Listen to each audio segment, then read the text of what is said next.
ಒಂದು quick break ಒಂದೇ ಒಂದು ಬ್ರೇಕ್ ಹೋಗಿ ಬರಬೇಕು. ಬ್ರೇಕ್ ಆದ ನಂತರದಲ್ಲಿ ಇದೇ ವಿಚಾರ ಸರ್. ಈಗ ಧಾರ್ಮಿಕ ದ್ವೇಷ ಅನ್ನೋದೇ ಆದ್ರೆ ಶರೀಫ್ ಅವರು ಪಾಷಾ ಅವರು ಉತ್ತರ ಕೊಡ್ಲಿ. ರಾಮ ಹೆಂಡ ಕುಡುಕ ಅದು ದ್ವೇಷ ಭಾಷಣ ಅಲ್ಲ, ರಾಮನ್ ತಾನೇ ಬೈದಿದ್ದು. ಅದೇನೆ ಕ್ಷಮೆ ಇರಲಿ, with all the respect to all the religion. ನಾನು ಈ ಮಾತನ್ನ ಹೇಳ್ತಾ ಇದ್ದೀನಿ. ಪ್ರಾಫಿಟ್ ಮೊಹಮ್ಮದ್ ಮದುವೆ ಆಗಿದ್ದು 9 ವರ್ಷದ ಒಬ್ಬ ಬಾಲಕಿಯನ್ನ ಅಂದ್ಬಿಟ್ರೆ ಅದು ಧಾರ್ಮಿಕ ದ್ವೇಷ. ಇದು ಹೆಂಗೆ?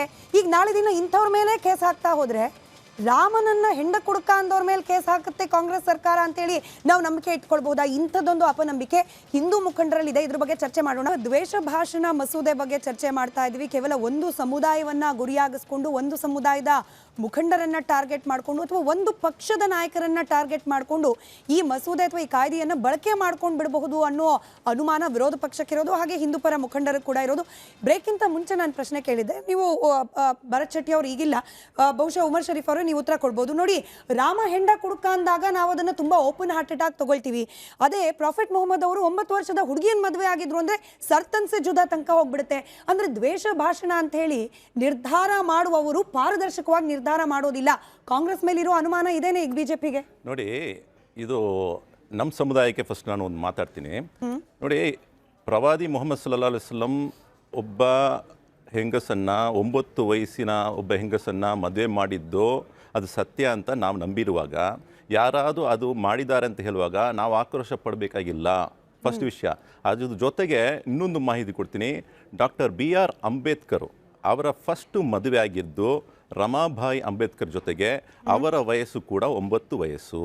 ಹೋಗಿ ನೋಡ್ಕೊಳ್ಳಿ, ಎಲ್ಲಿ ಬೇಕಾದ್ರೆ ನೋಡ್ಕೊಳ್ಳಿ. ನಿಮಗೆ ಸುಬ್ರಹ್ಮಣ್ಯ ಭಾರತಿ, ಯಾರನ್ನ ನಾವು ತಮಿಳುನಾಡಿನಲ್ಲಿ ಸುಬ್ರಹ್ಮಣ್ಯ ಭಾರತಿಯಾರ್ ಅಂತ ಹೇಳ್ಕೊತೀವೋ, ಅವರು ಮದುವೆ ಮಾಡ್ಕೊಂಡಿರುವ ಅವರ ಹೆಂಡತಿಯ ವಯಸ್ಸು 7 ವಯಸ್ಸು. ಮತ್ತು ನಮ್ಮ ಗಾಂಧೀಜಿಯವರು ಮದುವೆ ಮಾಡ್ಕೊಂಡಿರುವ ಅವರ ವೈಫಿನ ವಯಸ್ಸು 13 ವಯಸ್ಸು. ಇದು ಬರೀ 70 ವರ್ಷ 80 ವರ್ಷದ ಕಾಲದ ಇತಿಹಾಸ ನಾನು ಹೇಳುವಾಗ ನಾವು ಹೇಳುವುದ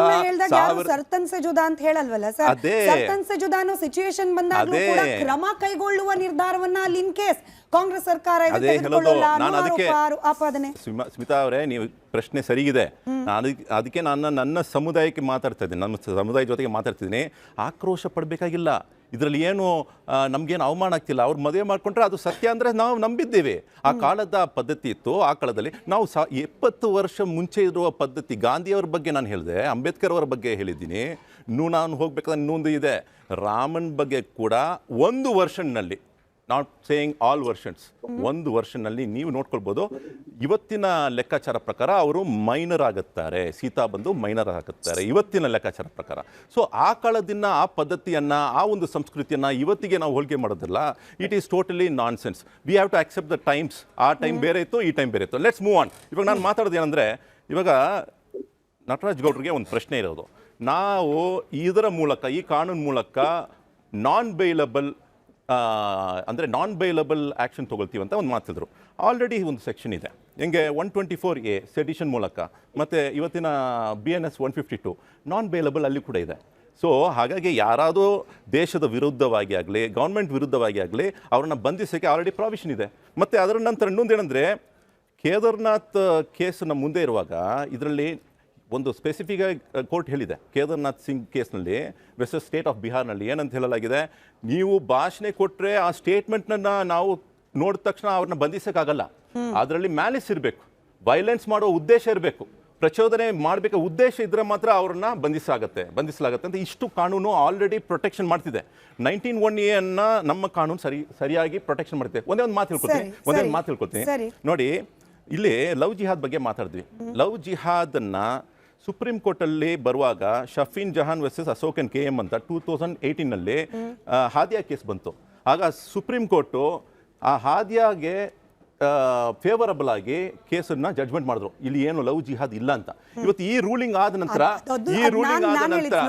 ಒಂದು ಪ್ರಕರಣ ಅಂತ ನೀವು ಎಕ್ಸಾಂಪಲ್ ಕೊಡಬಹುದು, ಬಟ್ ನನ್ನ ಉದ್ದೇಶ ಇರೋದು ಲವ್ ಜಿಹಾದ್ ಅಂತ ಮಾತನಾಡುವುದವರ ವಿರುದ್ಧವಾಗಿ ಕೇಸ್ ಹಾಕಿದ್ರೆ ಅಂತ ನನ್ನ ಪ್ರಶ್ನೆ ಇರೋದು. ಲವ್ ಜಿಹಾದ್ ಇದೆಯೋ ಇಲ್ಲೋ ಅಲ್ಲ, ಲವ್ ಜಿಹಾದ್ ಅಂತ ಹೇಳಿ ಮಾತನಾಡುವವರ ವಿರುದ್ಧ ಕೇಸ್ ಹಾಕ್ಬಿಟ್ರೆ ಅಂತ ಹೇಳಿ. ನೋಡಿ, ನೀವು ಕರೆಕ್ಟ್ ಆಗಿ ಹೇಳಿದ್ರಿ ಸರ್, ಇಂಪ್ಲಿಮೆಂಟೇಷನ್ ಕರೆಕ್ಟ್ ಆಗಿ ಆಗ್ತಿದೆಯಾ ಇಲ್ವಾ ಅನ್ನೋ ಅನುಮಾನ ಯಾಕೆ ಬರುತ್ತೆ? ನಟರಾಜ್ ಗೌಡ್ರು ಉತ್ತರ ಕೊಡ್ಲಿ, ಅದಾದ್ಮೇಲೆ ಮೋಹನ್ ವಿಶ್ವ ಅವರು ಅದಕ್ಕೆ ಕೌಂಟರ್ ಕೊಡ್ಲಿ. ನಟರಾಜ್ ಗೌಡ್ರೆ, ನೋಡಿ, ಇತ್ತೀಚೆಗಾದ ಒಂದು ಪ್ರಕರಣ, ಒಬ್ಬ ಶ್ರೀಗಳನ್ನ ಸ್ವಾಮೀಜಿಗಳನ್ನ ನೀವು ಬಹಿಷ್ಕಾರ ಮಾಡಿ ಒಂದು ಜಿಲ್ಲೆಗೆ ಎಂಟ್ರಿ ಕೊಡೋಂಗಿಲ್ಲ ಅಂತ ಹೇಳಿ ಡಿ.ಸಿ.ಗಳು ಆರ್ಡರ್ ಮಾಡಿಬಿಡ್ತಾರೆ. ಬಟ್ ಅವ್ರು ವಿರೋಧ ಮಾಡಿದ್ದು ಯಾಕೆ? ಒಂದು ಸಮುದಾಯದ ಕಾರ್ಯಕ್ರಮ ಒಂದರಲ್ಲಿ, ನಾನು ಅದನ್ನು ಸ್ಪೆಸಿಫಿಕ್ ಆಗಿ ಹೇಳ್ಬೋದು ಯಾವುದು ಅಂತೇಳಿ, ಮತ್ತು ಅವರ ಧರ್ಮಕ್ಕೆ ಅಥವಾ ಅವರ ನಂಬಿಕೆಗಳಿಗೆ ಅದು ಹರ್ಟ್ ಆಯಿತು ಅಂತೇಳಿ ನನ್ನ ಮೇಲೆ ಕೇಸ್ ಹಾಕಬಾರ್ದು ಅನ್ನೋ ಕಾರಣಕ್ಕೆ ಹೆಸರುಗಳನ್ನು ಉಲ್ಲೇಖ ಮಾಡ್ತಾ ಇಲ್ಲ. ಆ ವೇದಿಕೆಯಲ್ಲಿ ನಿಂತ್ಕೊಂಡ್ಬಿಟ್ಟು ಹಿಂದೂ ದೇವರ ಫೋಟೋಗಳನ್ನು ಬೀದಿಗೆಸಿರಿ, ಹಾಗೆ ಲಕ್ಷ್ಮೀ ಅವತಾರದ ಬಗ್ಗೆ ಕೆಟ್ಟದಾಗಿ ಮಾತನಾಡೋದು, ರಾಮನ ಅವತಾರದ ಬಗ್ಗೆ ಕೆಟ್ಟದಾಗಿ ಮಾತನಾಡೋದು, ಇದನ್ನು ಗಮನಿಸಿದ ಸ್ವಾಮೀಜಿ ಅವರು ಆ ಸ್ವಾಮೀಜಿಗಳಿಗೆ, ಕೆಟ್ಟದಾಗಿ ಮಾತನಾಡಿದ ಸ್ವಾಮೀಜಿಗಳ ವಿರುದ್ಧ ಮಾತನಾಡಿದ ತಕ್ಷಣ ನೀವು ಯಾರು ಮಾತನಾಡಿದ್ರು ಅವರನ್ನು ಬಹಿಷ್ಕಾರ ಹಾಕ್ತೀರಿ. ಆದರೆ ಆ ಭಾಷಣಕ್ಕೆ ಕಾರಣವಾದವ್ರು ಯಾರು, ಅವ್ರ ವಿರುದ್ಧ ಕ್ರಮ ಇಲ್ಲ. ಇದಕ್ಕೆ ಅಲ್ವಾ ಅನುಮಾನ ಬರೋದು? ಇಲ್ಲ ನೋಡಿ, ಕೆಲವು ಸಲ ಪೊಲೀಸವರು ಅಥವಾ ಜಿಲ್ಲಾಡಳಿತ ಸುಮೋಟೋ ಕೇಸ್ಗಳು ಹಾಕುತ್ತದೆ. ಕೆಲವು ಸಲ ದೂರು ಕೊಟ್ಟರೆ ಅದು ತಕ್ಕನಾಗಿ ಕ್ರಮವನ್ನು ತಗೊಂತಾರೆ, ಕಾನೂನಲ್ಲಿ ಏನು ಕ್ರಮ ತಗೊಂತಾರೆ. ಈಗ ಸಾಹೇಬರು ಒಂದು ಮಾತು ಹೇಳಿದ್ರು, ದೇಶದ್ರೋಹದ ಕೇಸು ಬೇರೆ, ಇದು ದೇಶದ್ರೋಹದ ಕೇಸ್ ಅನ್ನೋದ್ರಲ್ಲಿ ಬರಲ್ಲ. ಯಾರಾದರೂ ದ್ವೇಷ ಭಾಷಣ ಮಾಡಿದ್ರೆ, ದ್ವೇಷದ ಮೂಲಕ ಅಪರಾಧಗಳನ್ನು ಮಾಡಿದ್ರೆ ದೇಶದ್ರೋಹದ ಕೇಸ್ ಹಾಕಿ ಅವ್ರನ್ನ ಬಂಧಿಸಲಿಕ್ಕೆ ಸಾಧ್ಯ ಆಗೋದಿಲ್ಲ. ಆದರೆ ಈಗಿರ್ತಕ್ಕಂತಹ ಪ್ರಕರಣಗಳಲ್ಲಿ, ಎಷ್ಟೊಂದು ಪ್ರಕರಣಗಳಲ್ಲಿ, ಕಳೆದ 10 ವರ್ಷದ ಪ್ರಕರಣಗಳನ್ನು ಕೂಲಂಕುಷ ಪರಿಶೀಲಿಸಿ ತಜ್ಞರ ತಂಡ ಏನು ಹೇಳುತ್ತೆ ಅಂದರೆ 1 to 3 years ಇದ್ದಾಗ ಬೇಲ್ ಆಗ್ಬಿಟ್ಟು ಅವರು ಎಬಿಚುವಲ್ ಮತ್ತೆ ಆಗ್ತಾ ಇದೆ, ಕಂಟಿನ್ಯೂಸ್ ಆಗ್ತಾ ಇದೆ. ಇದಕ್ಕೆ ಒಂದು ಕಡಿವಾಣ ಹಾಕಬೇಕಂದ್ರೆ ನಾನ್ ಬೇಲಬಲ್ ಬೇಕಾಗ್ತದೆ. ಪ್ರಶ್ನೆ ಏನಂದ್ರೆ, ಎಲ್ಲಿಯ ತನಕ ಇಸ್ಲಾಂ ಧರ್ಮ ಇರುತ್ತೋ ಅಲ್ಲಿಯ ತನಕ ಭಯೋತ್ಪಾದನೆ ಇರುತ್ತೆ ಅಂತ ಹೇಳುವಂತಹ ಅನಂತಕುಮಾರ್ ಹೆಗಡೆ ಅವ್ರನ್ನ ಬಂಧಿಸಿದ್ರೆ ನೀವು ಪರವಾಗಿಲ್ಲ, ನೀವು ಬಂಧಿಸುವ ತನಕ ನೀವು ಹೋಗಿ ಆಮೇಲೆ ಅವ್ರಿಗೆ ಬೇಲ್ ಸಿಕ್ಕಿದೆ ಅಂತ ಹೇಳ್ಬೋದು. ನೀವು ಬಂಧಿಸಿದ್ರ ಅಂತ ನನ್ನ ಪ್ರಶ್ನೆ ಇರೋದು. ನೀವು ಅರೆಸ್ಟ್ ಮಾಡಿದ್ರ? ಕೇಳಿಸ್ಕೊಳ್ಳಿ, ಅವ್ರು ಅರೆಸ್ಟು ಆಗ್ಲಿಲ್ಲ, ಅವ್ರ ಮೇಲೆ ದೂರುಗಳು ಕೊಟ್ಟಿದ್ವು, ದೂರುಗಳನ್ನ NCR ಮಾಡ್ಕೊಂಡ್ರು, ಆಯ್ತಾ? ಇಲ್ಲಿವರೆಗೂ ಇಲ್ಲಿವರೆಗೂ ಈಗ ದೂರು ತಗೊಬೇಕಾದ್ರೆ ತನಿಖಾಧಿಕಾರನೇ ತೀರ್ಮಾನ ಮಾಡ್ಬಿಡ್ತಾನೆ, ಇದು ಬೇಲೇಬಲ ನಾನ್ ಬೇಲೇಬಲ್ ಅಂತ ಅವನೇ ತೀರ್ಮಾನ ಮಾಡಿ ಅವರೇ ಪ್ರಕರಣವನ್ನ ಇತ್ಯರ್ಥ ಮಾಡ್ತಾ ಇದ್ದಾರೆ. ಇದು ಇವಾಗ ಏನಾಗುತ್ತೆ ಅಂದ್ರೆ ಇಂದಕ್ಕೆ ಅನ್ವಯ ಆಗೋದಿಲ್ಲ. ಇದು ಇವತ್ತಿನಿಂದ ಇಂದಕ್ಕೆ ಅನ್ವಯ ಆಗಲ್ಲ. ಇವತ್ತಿನಿಂದ ಮುಂದಕ್ಕೆ ಯಾರೇ ಆಗ್ಲಿ ಸಮಾಜದಲ್ಲಿ ಸಂಚನ್ನ ಊರಿಸಿ, ನಾನು ಡೈರೆಕ್ಟ್ ಆಗಿ ನೀವು ಉತ್ತರ ಕೊಡ್ಲಿಲ್ಲ, ಡೈರೆಕ್ಟ್ ಆಗಿ ಕೇಳ್ಬಿಡ್ತೀನಿ. ಕನ್ನೇರಿ ಶ್ರೀಗಳು ಬಸವ ತತ್ವ ಅಭಿಯಾನದಲ್ಲಿ ಕೆಲ ಸ್ವಾಮೀಜಿಗಳು ಹಿಂದೂ ದೇವರು ಹಾಗೆ ಹಿಂದೂ ಆರಾಧನಾ ಪದ್ಧತಿ ಬಗ್ಗೆ ಕೆಟ್ಟದಾಗಿ ಮಾತನಾಡಿದ್ರು ಅಂತ ಹೇಳಿ ಅವ್ರ ವಿರುದ್ಧ ಮಾತನಾಡಿದ್ರು. ನೀವು ಕನ್ನೇರಿ ಶ್ರೀಗಳನ್ನ ಬಹಿಷ್ಕಾರ ಹಾಕುತ್ತೆ ಜಿಲ್ಲಾಡಳಿತ, ಅದಕ್ಕೆ ಪೂರಕವಾಗಿ ಕಾಂಗ್ರೆಸ್ ಸರ್ಕಾರದ ಸಚಿವರುಗಳು ಮಾತನಾಡ್ತೀರಿ. ಬಟ್ ಹಿಂದೂ ಧಾರ್ಮಿಕ ಭಾವನೆಗಳಿಗೆ ಧಕ್ಕೆ ಆಗೋ ರೀತಿಯಲ್ಲಿ ಮಾತನಾಡಿದ್ರಲ್ಲ, ಈಗ ಇದ್ದಿದ್ದ ಆಪ್ಷನ್ ಅಲ್ಲಿ ಏನ್ ಕ್ರಮ ಕೈಗೊಂಡ್ರಿ ಸರ್? ಇದೇ ಜಿಲ್ಲಾಧಿಕಾರಿಗಳು ಎಲ್ಲ ಭಾಷಣ ನಡೀತು, ಏನ್ ಕ್ರಮ ಕೈಗೊಂಡ್ರು? ಇದೇ ಅಲ್ವಾ ಕಾಂಗ್ರೆಸ್ ಅಪನಂಬಿಕೆ ಬರ್ಲಿಕ್ಕೆ ಕಾರಣ? ಏನ್ ಕ್ರಮ ಕೈಗೊಂಡ್ರಿ? ಲಕ್ಷ್ಮೀ ಅವತಾರದ ಬಗ್ಗೆ ಕೆಟ್ಟದಾಗ ಮಾತನಾಡಿದವ್ರನ್ನ, ಹಿಂದೂ ದೇವರ ಫೋಟೋಗಳನ್ನ ಬೀದಿಲೆಸಿಲಿ ಅಂದವ್ರನ್ನ, ಅವ್ರ ವಿರುದ್ಧ ಕೂಡ ನೀವು ಗಡೀಪಾರೋ ಅಥವಾ ಅವ್ರ ವಿರುದ್ಧ ಒಂದಷ್ಟು ಸೆಕ್ಷನ್ ಗಳನ್ನ ಹಾಕಿ ಕೇಸ್ ಈಗ ಬಸವಣ್ಣನ ಹೇಳಿದ್ರು, ಕಲ್ಲ ಮೇಲೆ ಕಲ್ಲು ಬಿದ್ರೆ ದೇವರ ಎತ್ತಾರ ಓದನಯ್ಯ ಅಂತ. ಬಸವಣ್ಣ ನಾವು ಬಸವಣ್ಣ ತತ್ವವನ್ನ ನಾವು ಅಲ್ಲಗಳದು ಅವ ನೋಡ್ರಿ ಪುರೋಹಿತ ಶಾಹಿ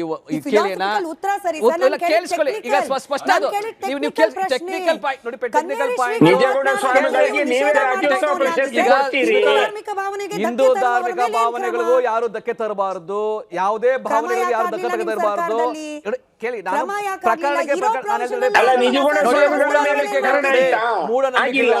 ಮೂಢನಂಬಿಕೆಗಳನ್ನ ವಿರೋಧ ಮಾಡುವಂತವ್ರನ್ನ ದೇವರನ್ನ ಪೂಜೆ ಮಾಡೋದು ಮೂಢನಂಬಿಕೆ ಹೇಳ್ತಲ್ಲ ನಾನು. ನಿಜವಾದ ಸಮಾಜದಲ್ಲಿ ಏನೇನು ಮೂಢನಂಬಿಕೆ ಇದೆ ಅದು ಬಸವಣ್ಣ ಹಿಡಿದು ಇವತ್ತವರೆಗೂ ಬಹಳ ಸ್ವಾಮೀಜಿಗಳು ಆ ಮೂಢನಂಬಿಕೆಯನ್ನು ಹೋಗಲಾಡಿಸಲಿಕ್ಕೆ ಪ್ರಯತ್ನ ಮಾಡ್ತಾನೆ ಇದ್ದಾರೆ. ಅದು ಒಂದು ಭಾಗ. ಎರಡನೇದು, ಒಬ್ಬೊಬ್ರು ತಮ್ಮ ವೈಯಕ್ತಿಕವಾಗಿ ತಾವು ಏನು ಪರಿಭಾಷೆಯಲ್ಲಿ ಇದೆ ಅದನ್ನ ಮುಖಾಂತರವಾಗಿ ಯಾರ ಮೇಲೆ ಕ್ರಮ ಆಗಬೇಕಂದ್ರೆ ಕಾನೂನು ಕ್ರಮ ತಗೊಳುತ್ತೆ. ಪೊಲೀಸ್ ಇಲಾಖೆಗೆ ಯಾವ ದೂರು ಬಂದಿರುತ್ತೆ, ಕೆಲವು ಸುಮೋಟೋ ಹಾಕೊಂಡಿರ್ತಾರೆ, ಕೆಲವು ಸುಮೋಟೋ ಹಾಕೊಳ್ಳಲ್ಲ. ಎಲ್ಲರಿಗೂ ಅಷ್ಟೇ, ನೀವು ಅವ್ರೊಬ್ಬರೇ ಅಂತಲ್ಲ, ಎಷ್ಟೊಂದು ಜನ ಸಾಹಿತಿಗಳು ಕೂಡ ಹಿಂದೂ ಧರ್ಮದ ಮೇಲೆ, ರಾಮನ ಮೇಲೆ ಏನೋ ಭಾಷಣಗಳು ಮಾಡಿದಾಗ ಅವ್ರಿಗೆ ಪೊಲೀಸ್ ಇಲಾಖೆಯವರು ಹೋಗಿ ಕಡಿವಾಣ ಹಾಕಿ ಯಾವುದೇ ರೀತಿಯಾಗಿ ಹೌಸ್ ಅರೆಸ್ಟ್ಗಳನ್ನ ಮಾಡಿ ಅವ್ರ ಮೇಲೆ ಕ್ರಮ ಇನ್ನೊಂದ್ಸಲ ಈ ತರ ಮಾಡಬಾರ್ದು ಅಂತ ಹೇಳಿ ಮುಚ್ಚಳಿಕೆಲ್ಲ ಮುಚ್ಕೊಂಡಿದ್ದಾರೆ. ಆತರ ಪ್ರಕರಣಗಳು ಇದಾವೆ. ಆದ್ರೆ ನಾನೇನ್ ಹೇಳ್ತಾ ಇದ್ದೀನಿ, ಇವತ್ತು ಈ ದ್ವೇಷ ಭಾಷಣ, ದ್ವೇಷದ ಅಪರಾಧ ಏನು ತಡೆಗಟ್ಟುವಿಕೆ ನಿಯಂತ್ರಣ ಕಾಯ್ದೆ ಬಂದಿದೆಯಲ್ಲ, ಇದರಿಂದ ಇನ್ನು ಮುಂದಕ್ಕೆ ಯಾವುದೇ ರೀತಿಯ ಬಿಜೆಪಿ ನಾಯಕರಾಗ್ಲಿ ಅಥವಾ ಬೇರೆ ಯಾವುದೇ ಕಾಂಗ್ರೆಸ್ ಪಕ್ಷ ನಾಯಕರಾಗ್ಲಿ ಅಥವಾ ಯಾವುದೇ ಸಾಧು ಸಂತರಾಗ್ಲಿ, ಯಾರೇ ಸ್ವಾಮೀಜಿಯಲ್ಲಿ ಮಠಾಧೀಶ ಆಗ್ಲಿ, ಮೌಲ್ವಿ ಆಗ್ಲಿ, ಕರ್ನಾಟಕದ ಕನ್ನಡಿಗರು ಯಾರೇ ಆದ್ರೂ ಕೂಡ ದ್ವೇಷ ಭಾಷಣವನ್ನ ಉದ್ದೇಶ ಮಾಡಿದ್ರೆ ಕಾನೂನೇ ದೊಡ್ಡದು. ಧರ್ಮಕ್ಕಿಂತ ಈ ದೇಶದಲ್ಲಿ ನಿಮ್ಮವರು ಧರ್ಮ ಅಂದ್ರೆ ಹೇಳ್ಬಿಟ್ಟು ಆಗಿದೆಯಲ್ಲ, ಪ್ರಜಾಪ್ರಭುತ್ವನೇ ಧರ್ಮ, ಕರಾವಳಿಗರು ಧರ್ಮ ಬೆಂಕಿ ಗ್ರಂಥ ಅಂದ್ರೆ ಇಡ್ತಾರೆ. ಸಂವಿಧಾನನೇ ಧರ್ಮ ಗ್ರಂಥ. ಅದಕ್ಕಿಂತ ಮೋಹನ್ ದೊಡ್ಡವರು ವಿಶ್ವ. ಯಾರು ಇಲ್ಲ. ಮೋಹನ್ ಅವ್ರ ವಿಶ್ವ. ಮೇಲೆ ಕ್ರಮ ಆಗೇ ಆಗುತ್ತೆ. ಮೋಹನ್ ವಿಶ್ವ. ಎಚ್ಚರಿಕೆಯಿಂದ ಸೌಹಾರ್ದಯುತವಾಗಿ ಈಗ ಭ್ರಾತೃತ್ವದಿಂದ ಬದುಕಬೇಕು, ನಟರಾಜ್ ಎಲ್ಲರೂ ಗೌಡ್ರು. ಒಟ್ಟಾಗಿ ಬದುಕಬೇಕು ಅನ್ನೋದೇ ಉದ್ದೇಶ. ಈಗ ನಟರಾಜ್ ಗೌಡ್ರು ಆಮೇಲೆ ಕಾಶಪ್ಪನವರು ಸಂವಿಧಾನದ ಬಗ್ಗೆ ಮಾತಾಡ್ತಾ ಇದ್ರು. ಇವರು ಸಂವಿಧಾನದ ಬಗ್ಗೆ ಮಾತಾಡೋರು ಈ ಕಾನೂನನ್ನ ಜಾರಿಗೆ ತರೋದ್ರಿಂದ ಸಂವಿಧಾನದ ಮೂಲ ತತ್ವವಾದ ಮೂಲಭೂತ ಹಕ್ಕು ವಾಕ್ ಸ್ವಾತಂತ್ರ್ಯನೇ ಕಿತ್ಕೊಳ್ತಾ ಇದ್ದಾರೆ. Literally as simple as that. ಕೇವಲ ಧರ್ಮದವರಲ್ಲ, ಯಾರೂ ಕೂಡ ಮಾತಾಡೋ ಆಗಿಲ್ಲ. ನೀವಾಗ್ಲೇ ಹೇಳಿದ್ರಿ, ಇದೇ ದೇವನೂರು ಮಹಾದೇವ ಅವರು ರಾಮನನ್ನ ಕುಡ್ಕ ಅಂತ ಹೇಳಿದಾಗ ಇವ್ರದೇ ಅಲಯನ್ಸ್ ಪಾರ್ಟ್ನರ್ DMK 2024 ಕರೆದ್ಬಿಟ್ಟು Vaikom award for social justice ಅಂತ ಕೊಡುತ್ತೆ. ತಿರ್ಗಾ ಅವ್ರ ನೇತೃತ್ವದಲ್ಲಿ ಚಾಮುಂಡೇಶ್ವರಿ ತಾಯಿನ ಬಾಯಿ ಬಂದಂಗ ಬೈಕೊಂಡು ಮಹಿಷ ದಸರಾ ಮಾಡಿಸ್ತಾರೆ. ಇದೇ ಸರ್ಕಾರ ಇನ್ನೂ 2 ತಿಂಗಳು ಆಗಿಲ್ಲ. ಅವತ್ತು ಇವ್ರಿಗೆ ದ್ವೇಷ ಭಾಷಣ, ಇನ್ನೊಂದು ಧರ್ಮಕ್ಕೆ ಭಾವನೆ ಧಕ್ಕೆ ತರೋದು ನೆನಪಾಗ್ಲೇ ಇಲ್ಲ. ಇದರಿಂದ ಆಚೆಗೂ ಮಾತಾಡ್ಬೇಕು ಅಂದ್ರೆ 2 ಇನ್ಸಿಡೆಂಟ್ ಮಾತಾಡ್ತೀನಿ. ನಮ್ಮ DK ಶಿವಕುಮಾರ್ ಉಪಮುಖ್ಯಮಂತ್ರಿಗಳು ಚಿತ್ರರಂಗದ ಬಗ್ಗೆ ಮಾತಾಡ್ಬೇಕಾದ್ರೆ ನಟ್ಟು ಬೋಲ್ಟು ಟೈಟ್ ಮಾಡ್ತೀನಿ ಅಂತ ಹೇಳಿದ್ರು. ಆ ನಟ್ಟು ಬೋಲ್ಟು ಟೈಟ್ ಮಾಡ್ತೀನಿ ಅನ್ನೋ ಹೇಳಿಕೆಯಿಂದ ಚಿತ್ರರಂಗದ ಎಂಟೈರ್ ಕನ್ನಡ ಚಿತ್ರರಂಗದ ಆಕ್ಟರ್ಗಳಿಗಾಗ್ಬೋದು ಅಥವಾ ಸಹಾಯಕ ನಟರಿಗಾಗ್ಬೋದು ಅವರ ಭಾವನೆಗಳಿಗೆ ಧಕ್ಕೆ ಬಂದಿಲ್ವಾ? ಅದು ಹೇಟ್ ಸ್ಪೀಚ್ ಅಲ್ವಾ? ಹಾಗಾದ್ರೆ ಯಾರು ನಾನು ನಿಮ್ಮ ಬಿಲ್ ಪ್ರಕಾರ ಹೇಳ್ತಿರೋದು. ಕಂಪ್ಲೇಂಟ್ ಕೊಟ್ಟಿದ್ದಾರೆ. ಯಾವುದು ಗೊತ್ತಾ? CT ರವಿ ಅವರು ನಿಮ್ದೇ ಬಿಲ್ ಪ್ರಕಾರ ನಿಂತು ಲಕ್ಷ್ಮೀ ಹೆಬ್ಬಾಳ್ಕರ್ ಅದು ನಿಜವಾದ ಭಾಷಣ, ಅದು ಮಹಿಳೆಯರನ್ನ ಅವಹೇಳನ ಮಾಡೋ ಭಾಷಣ, ಅಸಹ್ಯಕರವಾದ ಭಾಷಣ. ಕೇಳಿದ ಪ್ರಶ್ನೆ ಉತ್ತರ ಕೊಡಿ. ಕೇಳಿಸ್ಕೊಳ್ಳಿ.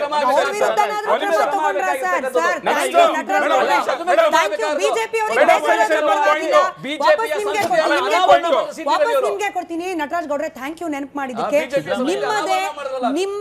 ನಿಮ್ಮದೇ ಪಕ್ಷದ ಸಚಿವೆ ಒಬ್ಬರಿಗೆ ಹಂಗ ಅವಹೇಳನಕಾರಿಯಾಗಿ ಮಾತನಾಡಿದವ್ರ ವಿರುದ್ಧ ಆಗಿದ್ರು ಏನ್ ಕ್ರಮ ಕೈಗೊಂಡ್ರಿ ಸರ್ ತಾವು? ಬಿಜೆಪಿ ಅವ್ರಿಗೆ ಬೇಜಾರಾದ್ರೂ ಪರವಾಗಿಲ್ಲ, ಏನ್ ಕ್ರಮ ಕೈಗೊಂಡ್ರಿ ನೀವು? ಅವ್ರನ್ನ ಅರೆಸ್ಟ್ ಮಾಡಾಕ್ತಿರೇನೋ, ಅದಕ್ಕೆ ಬಂಬಿ ಹೊಡಿತಾ ಇದ್ರು. ಯಾರು ತಮ್ಮ ಅಸಭ್ಯವಾಗಿ ಅಸಹ್ಯವಾಗಿ ಮಹಿಳೆಯ ಘನತೆಯನ್ನ ಕುಂದಿಸುವಂತದ್ದು ಸದನದಲ್ಲಿ ಮಾಡಿದ್ರು.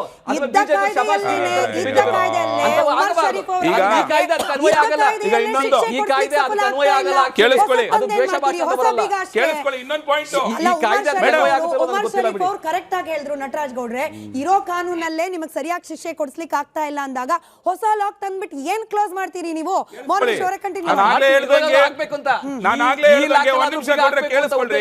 ಈ ಕಾನೂನಿನ ಪ್ರಕಾರ DK ಶಿವಕುಮಾರ್ ಅಂತ ನಟ್ಟು ಬೋಲ್ಟು ಕೂಡ hate speech. At the same time recent ಆಗಿ ಅಪಾರ್ಟ್ಮೆಂಟ್ ಓದ್ತಿದ್ರಿ ಸರ್, ಇದೆ ನೀವೇ ಮೇಲೆ ಡಿಸೈಡ್ ಮಾಡಿ.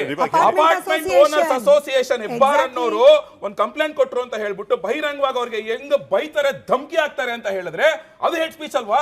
ಇದರ ಉದ್ದೇಶ ಏನಂದ್ರೆ ಯಾರು ಕೂಡ ಅವರ ವಿರುದ್ಧ ಮಾತನಾಡಬಾರದು.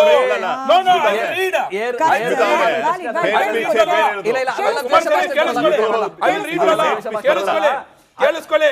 I will read the law. Any expression, one nimsha, any expression which is made, published or circulated in words either spoken, example, or written or by signs or by visible representation or through electronic communication or Michael ಹೇಳಿದ್ದು, or otherwise in a public view, come on, in public view ಜನ ನೋಡ್ತಾ ಇರ್ತಾರೆ, with an intention to cause injury, disharmony or feeling of enmity or hatred or ill will against person alive or dead, class or group of persons or community to meet any prejudice interest is hate speech. 100% ಇದ್ರೊಳಗಡೆ DK Shivakumar apartment owners ಕೊಟ್ಟರೆ ಧಮಕಿ cover ಆಗಲೇ ಆಗುತ್ತೆ. ನಾನು ಅದಕ್ಕೆ sir ನಿಮಿಷ ಅದಕ್ಕೆ ಹೇಳ್ತಿರೋದು, ಈ ಕಾನೂನು ಜಾರಿಗೆ ಬಂದ್ರೆ ಯಾರು ಕೂಡ ಈ ಸರ್ಕಾರವನ್ನ ಪ್ರಶ್ನೆ ಮಾಡೋಗೆ ಇಲ್ಲ. ಯಾರು ಕಾರ್ಯಕರ್ತರು ಪ್ರಶ್ನೆ ಮಾಡೋಂಗಿಲ್ಲ, ಜನಗಳು ಪ್ರಶ್ನೆ ಮಾಡೋಂಗಿಲ್ಲ, ಪತ್ರಕರ್ತರು ಪ್ರಶ್ನೆ ಮಾಡೋಂಗಿಲ್ಲ. ಆ ರೀತಿಯಾದಂತ ಕಾನೂನು ಜಾರಿಗೆ ತರ್ತಾ ಇರೋದು ಬೇಸಿಕಲಿ ಜನಗಳ ಬಾಯಿ ಮುಚ್ಚಿ ಸಂವಿಧಾನ ವಿರೋಧಿ.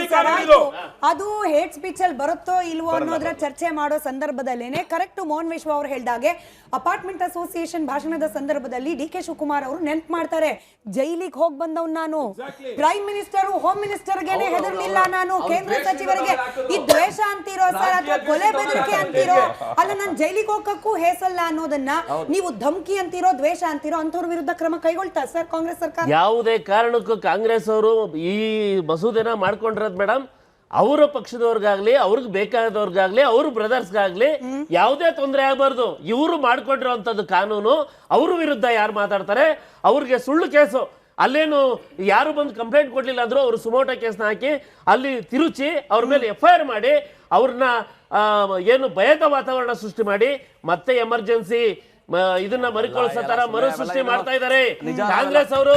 ಎಲ್ಲ ಹೋರಾಟಗಾರರ ಇಲ್ಲ ಎಲ್ಲ ಹೋರಾಟಗಾರರ ಬಾಯಿ ಮುಚ್ಚಕ್ಕೆ 7 ಕೋಟಿ ಕನ್ನಡಿಗರಿಗೂ ಇದು ಅಪ್ಲೈ ಆಗುತ್ತೆ. ನೀವು ಖುಷಿಯಿಂದ ಸ್ವಾಗತ ಮಾಡಬೇಕಾದ್ದು ಮಿಸ್ಲೀಡ್ ಮಾಡ್ತಾ ಇದ್ದೀರಾ ಅಷ್ಟೇ.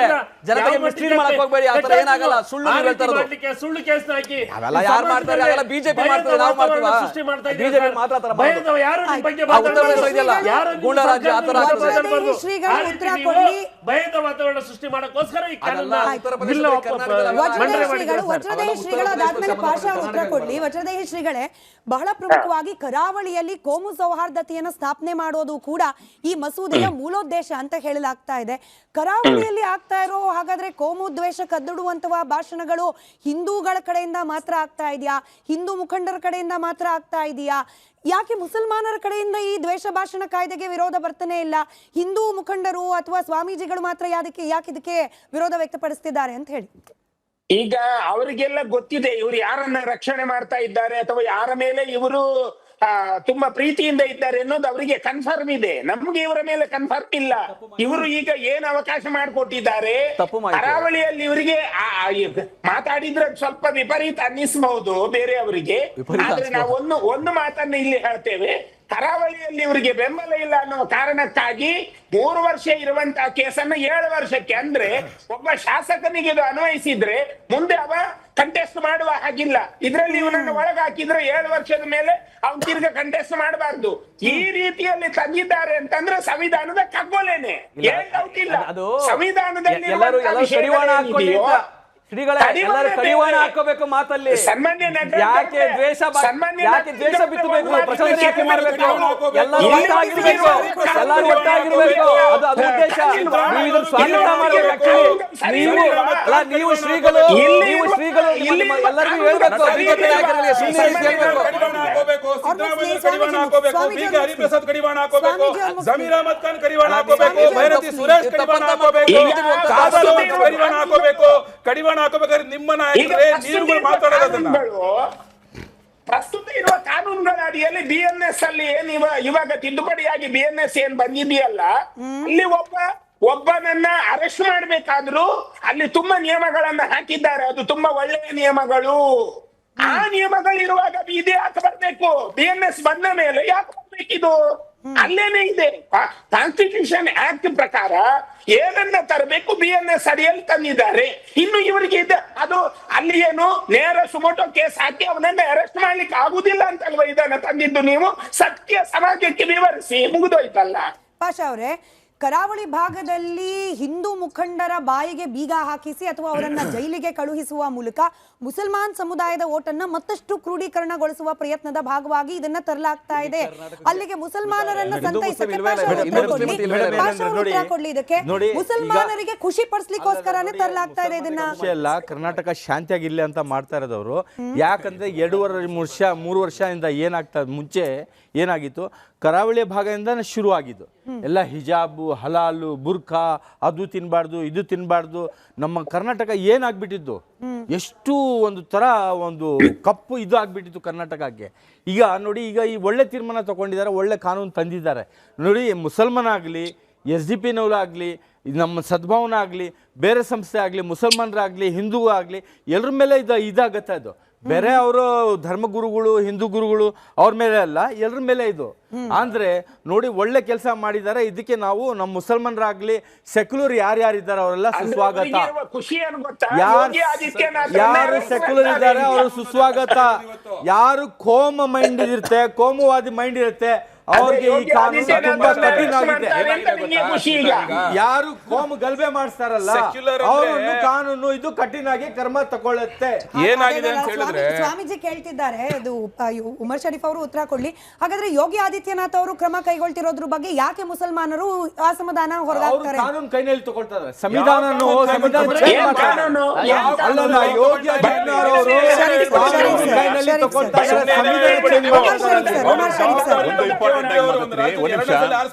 ಒಂದು ಇಂಪಾರ್ಟೆಂಟ್ ಮ್ಯಾಟರ್ ನೋಡಿ. ಈಗಾಗಲೇ ಸ್ಮಿತಾ ಅವರು ಒಂದು ಮಾತು ಹೇಳಿದ್ರು, ಮುಸ್ಲಿಮ್ಸನ್ನು ಯಾಕೆ ಹೇಟ್ ಸ್ಪೀಚ್ನಲ್ಲಿ ಬಂಧಿಸಲಿಲ್ಲ ಅಂತ ಒಂದು ಪ್ರಶ್ನೆ ಬಂದಿದೆ. ಮುಫ್ತಿ ಸಲ್ಮಾನ್ ಅಜಹರಿ ಏನೊಬ್ಬ ಇಸ್ಲಾಮಿಕ್ ಪ್ರೀಚರ್ ಅರೆಸ್ಟ್ ಮಾಡಲಾಗಿದೆ hate speech in Gujarat Mohammed Yusuf Malek ಕರ್ನಾಟಕದ ಲೆಕ್ಕ ಕೊಡಿ ಸರ್, ಇದು ಕರ್ನಾಟಕ. ಕರ್ನಾಟಕ. ಓಕೆ, ಇವಾಗ ಕರ್ನಾಟಕದ ಲೆಕ್ಕದಲ್ಲಿ ನೋಡಬೇಕಂದ್ರೆ ಪ್ಯಾನ್ ಇಂಡಿಯಾದಲ್ಲಿ ಎಷ್ಟೋ ಜನ ಅರೆಸ್ಟ್ ಆಗಿದ್ದಾರೆ. ಕರ್ನಾಟಕದಲ್ಲಿ ಕಾಂಗ್ರೆಸ್ ಸರ್ಕಾರ ಇದೆ ಸರ್, ಅದೇ ಪ್ರಾಬ್ಲಮ್, ಅದಕ್ಕೆ ಅರೆಸ್ಟ್ ಮಾಡಲ್ಲ. ಯಾರು ಮಾಡ್ತಾರೋ ನೋಡಿ, ಕ್ರಮ ತಗೊಂಡ್ರೆ ಅದು ಮುಸಲ್ಮಾನ್, ಹಿಂದೂ, ಕ್ರಿಶ್ಚಿಯನ್ ಅದು ನೋಡಂಗಿಲ್ಲ. ಆದ್ರೆ ಎಲ್ಲಾ ಸಿಟಿಸನ್ ಅರೆಸ್ಟ್ ಆಗಿದ್ದಾರೆ, ಎಷ್ಟೋ ಜನ ಅರೆಸ್ಟ್ ಆಗಿದ್ದಾರೆ. ಅಲ್ಲ, ನೀವು ಅರೆಸ್ಟ್ ಆಗಿದ್ದಾರೆ. ಏಕ ಜನಾಂಗದ ಓಲೈಕೆ ಇದು ಎಲೆಕ್ಷನ್ ಟೈಮ್ ಅಲ್ಲಿ ಕ್ವಿಕ್ ಆಗಿ ನಟರಾಜ್ ಗೌಡ್ರು ಹಾಗೆ ಮೋಹನ್ ವಿಶ್ವ ಅವರು ಉತ್ತರ ಕೊಡ್ಲಿ. ಚುನಾವಣೆ ಸಂದರ್ಭದಲ್ಲಿ ಬಿಜೆಪಿ ನಾಯಕರು ಮಾತನಾಡಿದ್ದೆಲ್ಲವೂ ಕೂಡ ದ್ವೇಷ ಭಾಷಣ ಅನ್ನಿಸ್ಬಿಟ್ರೆ, ಕಾಂಗ್ರೆಸ್ನವರು ಬಿಜೆಪಿಯಲ್ಲಿ ಕ್ಯಾಂಪೇನಿಗೆ ಬರೋರ್ನೆಲ್ಲರನ್ನೂ ಒಳಗೆ ಹಾಕ್ಬಿಟ್ರೆ ಹೇಗೆ? ಈ ಮಸೂದೆಯನ್ನ ಆ ಸಂದರ್ಭದಲ್ಲಿ ಕಾನೂನಾದಾಗ ದುರ್ಬಳಕೆ ಮಾಡ್ಕೊಂಡ್ರೆ ಹೇಗೆ ಅನ್ನೋ ಅನುಮಾನ ಇದೆ. ನಟರಾಜ್ ಗೌಡ್ರು ಉತ್ತರ ಕೊಡ್ಲಿ. ಅಂದ್ರೆ ಎಲೆಕ್ಷನ್ ಹಾಗೆ ಚುನಾವಣಾ ರಾಜಕೀಯದ ದೃಷ್ಟಿಯಿಂದ ಕೂಡ ದುರ್ಬಳಕೆ ಆಗೋ ಸಾಧ್ಯತೆಗಳಿದೆ. ನೋಡಿ, ಇದರಲ್ಲಿ ದುರ್ಬಳಕೆ ಯಾವುದೂ ಆಗೋದಿಲ್ಲ. ಬಟ್ ಬಿಜೆಪಿಗರು ಕಡಿವಾಣ ಹಾಕೊಳ್ಳೋ ಅಗತ್ಯ ಖಂಡಿತವಾಗಿದೆ. ಯಾಕಂದ್ರೆ ಬಿಜೆಪಿಯ ಮಾಜಿ ನಾಯಕ ಇಲ್ಲ ಯತ್ನಾಳ್ ಅವರು ತುಮಕೂರಲ್ಲಿ ಹೋದ್ರು ದ್ವೇಷ ಭಾಷಣ ಮಾಡಿದ್ರು, ಮಂಡ್ಯ ಹೋದ್ರು ದ್ವೇಷ ಭಾಷಣ ಮಾಡಿದ್ರು, ಮೋದಿ ಸಮಾಧಿ ಬಗ್ಗೆ ಮಾತನಾಡಿದವರು ಯಾರು ಸರ್? ಬಿಜೆಪಿ ಅವರ ರಾಜಕೀಯ ಮಾತುಗಳಿಗೂ ದ್ವೇಷ ಭಾಷಣ ಇನ್ನೊಬ್ರು ಪ್ರಚೋದನೆ ಮಾಡಿ ಇನ್ನೊಂದು ಧರ್ಮ, ಇನ್ನೊಂದು ಜಾತಿ, ಭಾಷೆ, ಕನ್ನಡಿಗ ಬೇರೆ ಹೇಳ್ಕೊಂಡು ಎಲ್ಲರೂ ಅದಂತಲ್ಲ, ಎಲ್ಲರ ಮೇಲೆ ಅದು ತಪ್ಪು. ಅದಕ್ಕೆ ಮಾತ್ರ ಕಡಿವಾಣ ಹಾಕೊಳ್ಳೇಬೇಕು. ಅದು ಕಾಂಗ್ರೆಸ್ ನಾಯಕರು ಮಾಡಿದ್ರು ಅವ್ರ ಮೇಲೆ ಕೇಸ್ ಆಗ್ಲಿ, ಬಿಜೆಪಿ ನಾಯಕರು ಮಾಡಿದ್ರು ಕೇಸ್ ಆಗ್ಲಿ, ಆದ್ರೆ ಕರ್ನಾಟಕ ಮಾತ್ರ ಶಾಂತಿಯುತವಾಗಿ. ಮಾಹಿತಿ ಕೊಟ್ಬಿಡ್ತೀನಿ. ಕರ್ನಾಟಕದಲ್ಲಿ ಅಕ್ಬರ್ ಸೈಯದ್ ಬಹದ್ದೂರ್ ಅಲಿ, ಕರ್ನಾಟಕದಲ್ಲಿ for in the matter of beheading the issue of the beheading prophet Mohammed issue ಬರುವಾಗ ಮೊಹಮ್ಮದ್ ಅಯಾಜ್ ಅನ್ನೊಬ್ಬ ವ್ಯಕ್ತಿ ಕರ್ನಾಟಕದಲ್ಲಿ ಅರೆಸ್ಟ್ ಆಗಿದ್ದಾನೆ. ಸೋಜಿ ಅಲ್ತಾಫ್ ಅಂತ ಮಂಗಳೂರಿನಲ್ಲಿ ಅರೆಸ್ಟ್ ಆಗಿದ್ದಾನೆ. ಹಾಗಾಗಿ ಅದೇ ಯಾವ ದ್ವೇಷ ಪ್ರಚಾರ ಮಾಡುವ ಅಂದ್ರೆ ಹೇಟ್ ಸ್ಪೀಚ್ ಮಾಡೋ ಮೂಲಕ ಈ ವ್ಯಕ್ತಿಗಳನ್ನ ಅರೆಸ್ಟ್ ಮಾಡಲಾಗಿದೆ. ಅಲ್ಲ, ಅದು ಏನಾಗಿದೆ ಅಂದ್ರೆ ಆ ಸಂದರ್ಭದಲ್ಲಿ ಯಾವ ಸ್ಪೀಚ್ ಆಯ್ತಲ್ಲ, ಅಂದ್ರೆ ಉಮರ್ ಶರೀಫ್ ಅವರು ಎಲ್ಲರಿಗೂ ಇದೆ ಅಂತ ಅಲ್ಲ, ಉಮರ್ ಶರೀಫ್ ಅವರು ಮಾತ್ರ ಇಲ್ಲ, ಅರೆಸ್ಟ್ ಆಗಿರೋರ ಬಗ್ಗೆ ಹೇಳಿದ್ರು. ದಯವಿಟ್ಟು ಅವರು ಅವರ ಅಗೇನ್ಸ್ಟ್ ಕೇಸ್ ವಿಡ್ರಾ ಮಾಡ್ಕೊಂಡ್ರೆ ಗೊತ್ತಾ ಇದೆ ಕಾಂಗ್ರೆಸ್ ಸರ್ಕಾರ, ಅದ್ರ ಬಗ್ಗೆನೂ ಹೇಳ್ಬೇಕು, ಅದನ್ನ ಬಿಡಬಾರ್ದು. ಇಲ್ಲ ಇಲ್ಲ ಇಲ್ಲ ಇಲ್ಲ ಸಾರಿ, ಎಲ್ಲಾರ್ಗೂ ನಡೀತಾ ಇಲ್ಲ, ಎಲ್ಲಾರ್ಗೂ ನಡೀತಾ ಇಲ್ಲ, ಚರ್ಚೆಗೆ ಸಮಯ ಇದಷ್ಟೇ. Nataraj, thank you sir, thank you. Nataraj ಗೌಡ್ರು ಕೂಡ ಥ್ಯಾಂಕ್ ಯು. ನಟರಾಜ್ ಗೌಡ್ರು ಕೂಡ ಇದನ್ನು ಒಪ್ಕೊಳ್ತಾರೆ ಅಂತ ಭಾವಿಸ್ಕೊಳ್ತಾ, ಪ್ರಜಾಪ್ರಭುತ್ವ ವ್ಯವಸ್ಥೆಯಲ್ಲಿ ಯಾವುದೇ ಹೊಸ ಕಾನೂನಾದರೂ ಕೂಡ ಚರ್ಚೆಗೆ ಒಳಪಟ್ಟು ಜನಪ್ರತಿನಿಧಿಗಳ ಅಭಿಪ್ರಾಯವನ್ನ ಗಮನಿಸಿ ಅದನ್ನ ಅಳವಡಿಸಿ ಆ ಕಾನೂನು ಇಂಪ್ಲಿಮೆಂಟ್ ಆದರೆ ಬಹುಶಃ ಇಷ್ಟೆಲ್ಲ ಕನ್ಫ್ಯೂಷನ್ಗಳು ಇರ್ತಿರ್ಲಿಲ್ವೇನೋ. ಚರ್ಚೆಗೆ ಅವಕಾಶ ಕೊಟ್ಟಿಲ್ಲ ಅನ್ನೋದು ಬಿಜೆಪಿಗರ ಅಸಮಾಧಾನ ಕಾರಣವಾಗಿದೆ. ನೋಡೋಣ, ಪಾಸ್ ಆಗಿದೆ, ಬಟ್ ಇದು ಕಾನೂನಾಗಿ ಇಂಪ್ಲಿಮೆಂಟ್ ಆಗೋ ಹೊತ್ತಿಗೆ ಇನ್ಯಾವೆಲ್ಲ ಸ್ವರೂಪವನ್ನು ಪಡೆದುಕೊಳ್ಳುತ್ತೆ ಅಂತ ಹೇಳಿ ಇವತ್ತಿನ ಚರ್ಚೆಗೆ ಸಮಯ ಇದೆಯಷ್ಟೇ. ಧನ್ಯವಾದ ಎಲ್ರಿಗೂ ಕೂಡ ಚರ್ಚೆಯಲ್ಲಿ ಭಾಗಿಯಾಗಿದ್ದಕ್ಕೆ. ನೋಡ್ತಾ ಇರಿ ರಿಪಬ್ಲಿಕ್ ಕನ್ನಡ, ಇದು ನಿಮ್ಮ ಧ್ವನಿ.